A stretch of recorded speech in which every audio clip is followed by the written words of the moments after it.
First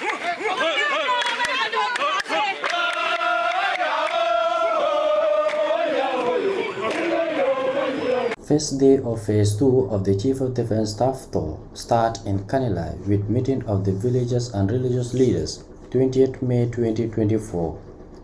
The CEO of 4 Infantry Battalion, Lieutenant Colonel Basiru Sar, in his welcoming remarks says, "Our battalion, like many others, faces a range of challenges and constraints.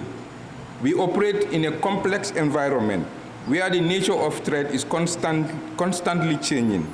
Resource limitation, logistic hurdles, and the need for training and equipment are among the significant challenges we encounter. Additionally, maintaining a high moral and readiness amidst this constraint is a continual endeavor."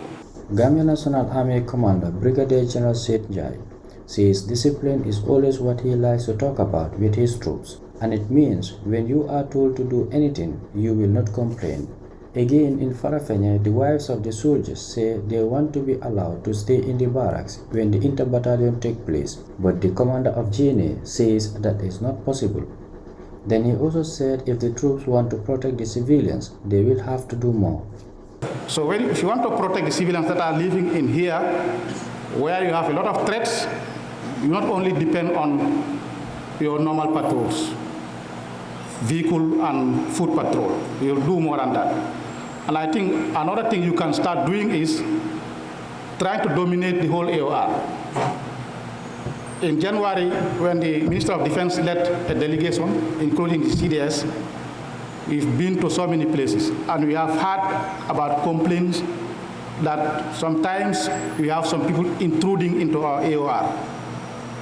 And most of the time, when you are called to go before you reach, they are gone. The CDS says a soldier in peacetime has no other thing other than to do training.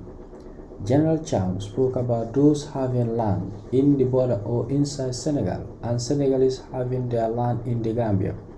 There has to be a system called land tenure, whereby you could still have your right over it. Apart from that, the general also spoke about, "We are supposed to be the national pillar of a country.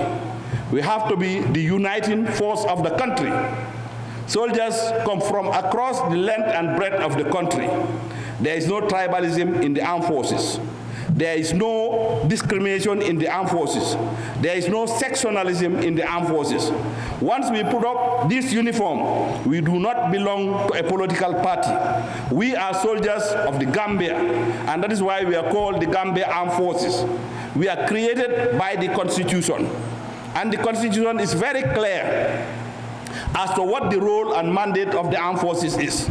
So I want you people to look at what you are tasked to do. Soldiers have no role in party politics."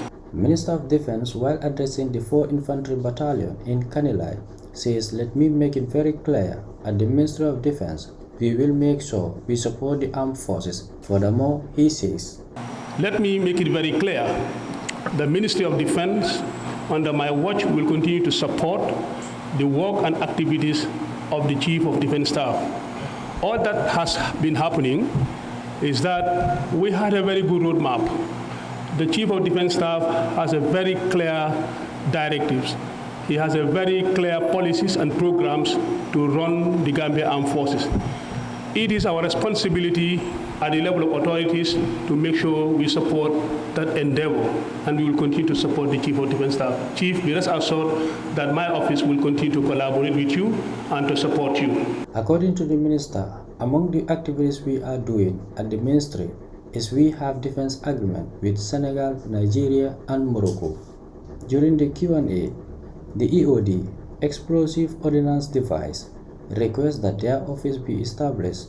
In response, the CDS says EOD is very important. That is why, as for now, there is about $4 million in place for EOD equipment and some of their needs. Reporting for N24, I am Lamin Ba.